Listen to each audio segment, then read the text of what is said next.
How many of us actually want to be in this 7-figure club though? Like most of us want to be, they want to be rich, they want to be millionaires.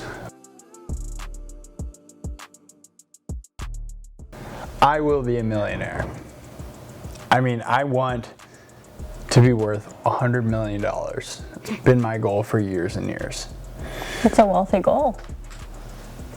How many of us actually want to be in this 7-figure club though? Like most of us want to be, they want to be rich, they want to be millionaires. But what I want to talk about is what that actually means as far as like your day-to-day life. Because I think that most people just see the rich as, oh, they can just go on shopping sprees and vacations and do whatever they want to, whenever they want to, without a care in the world. And that's not true. That's not true at all. The only difference between the wealthy and average people is the way that they view money. And wealthy people live within their means. And whether their means is, you know, going on vacations every other week or so, or whether it's just able to make it without having to go in debt.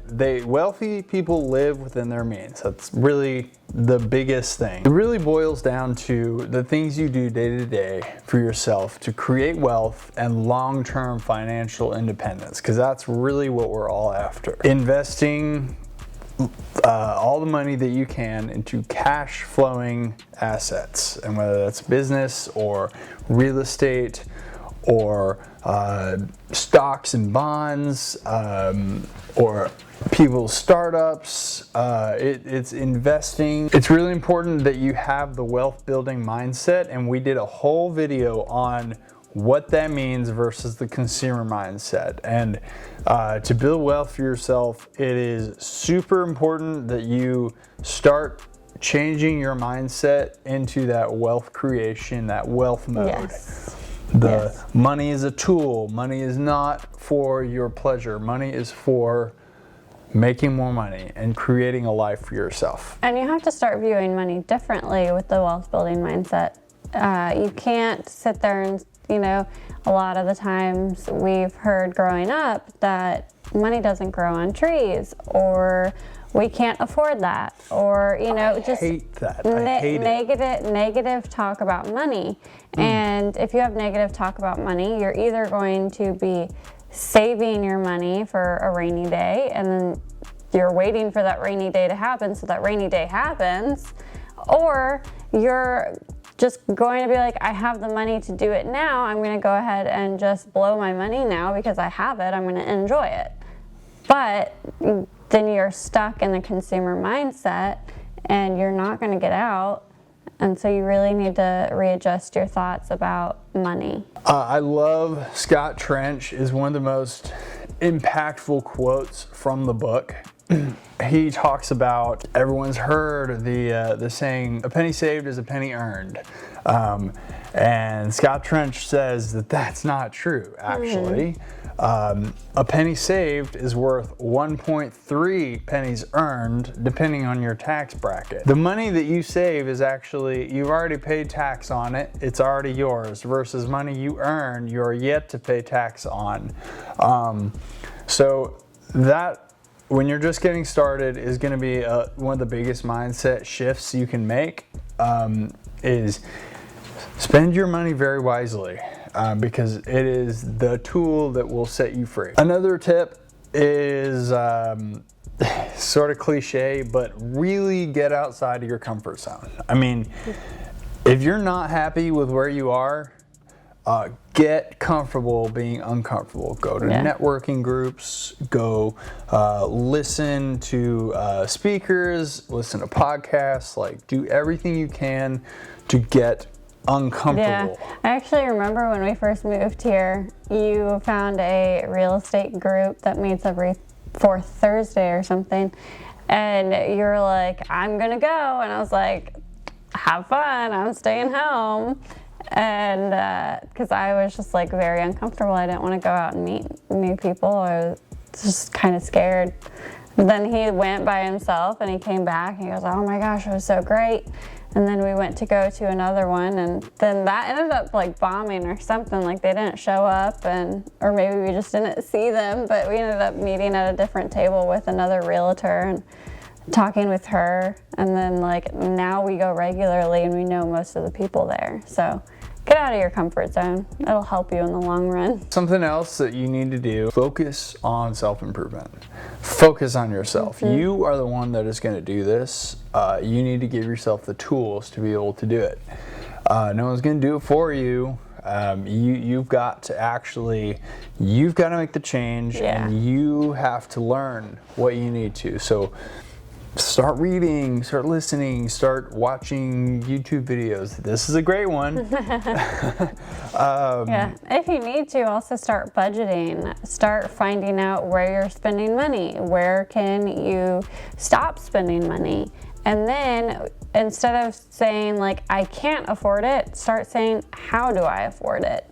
That's great. That word is so powerful. Yeah. It's actually, psychologists have actually shown that the word, if you just change your mindset by asking yourself how, they've done functional MRI scans of the brain of people who ask how versus people who say I can't. And the person who says I can't afford it, I can't do that, I don't know how to do that, their brain shuts off. It is the end of the sequence in their brain. But for those people who ask, how can I afford it? How can I learn to do that? How opens up possibilities. Their brains immediately start trying to solve the problem. Something else that you can do to add to your financial independence is add multiple streams of income. And I know you've probably heard it before. The average millionaire has 7 streams of income, but honestly though, that's true. If you are reliant on your paycheck, which comes from your time that you spent working, the amount of money you can make is tied to the amount of time you have to spend on it. And there's a finite amount of time we have each day, each week, each year to make money in that way. Well, and not just that. People say that they go to college to get a secured job, but it's not really secure. You could lose your job any day. Like, you make one wrong mistake or the company starts to go bankrupt, they're going to make cuts, and you could be one of the first ones to be let go. You think it's secure. You think, oh, I've got a paycheck coming in every week, but really it's not secure. Multiple streams of income, whether passive or semi-passive, that is the only way you're going to be able to achieve financial freedom early in life. We chose real estate.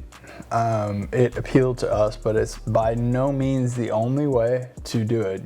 People have become very, very wealthy in the stock market. People have become very, very wealthy with investing in startup businesses, apps. And we won't go into detail, but I mean we're working on, more like he's working on, 2 other ideas for a business that is completely not real estate. Yeah, it has nothing to do with real estate. So we're working on our 2nd and 3rd source of income as we speak. The last one I really want to talk about, I hate the model of work 40 years during the best years of your life and hopefully have saved enough money for retirement by 65 and live a happy retirement in old age somewhere on some beach. I think that sucks. I hate that. I would rather work really hard right now, take a micro retirement, and what I mean is a year, 2, 3, to do something very different with my life, and then come back to work, doing, again, things I enjoy, but taking time off, coming back. There is no need to work the best years of your life away for the hopes that you've saved enough money to live old age in some secluded area by your, at the end of your life. I'd rather break it up, Yeah, to be able to take time to go do the things that you want to do while you're still young. Actually, I've seen a lot of people posting about that. This is why you need to vacation while you're young, because there was a couple who was photographed on a gondola. Pergola. Something. Yes, a boat in Italy, and they're going down a little stream, and it's an older couple, a retired couple probably, and they're like passed out in the boat. So so tired. So they missed an experience because they were sleeping on the boat. So do it while you're. If you built a life for yourself that you enjoy, why stop? Why stop working? I mean, I love what we do. Yeah. It's so stressful and it's so much work, and I love it to death. It's great. Yeah. I see us taking actually like 6 months break and then going back to work. And then taking another 6 month break like 2 years later. Definitely. So I hope that some of what we have talked about will help that mind shift, because that's the most important thing, is get your mind right before you get your life right. Yeah. Get your mind right before you get your life right. I like it. So those are just some of the things that we have been working on, are still working on. Most definitely. And we just wanted to share with you. Thank you guys for watching. We are Bugay Investment Group.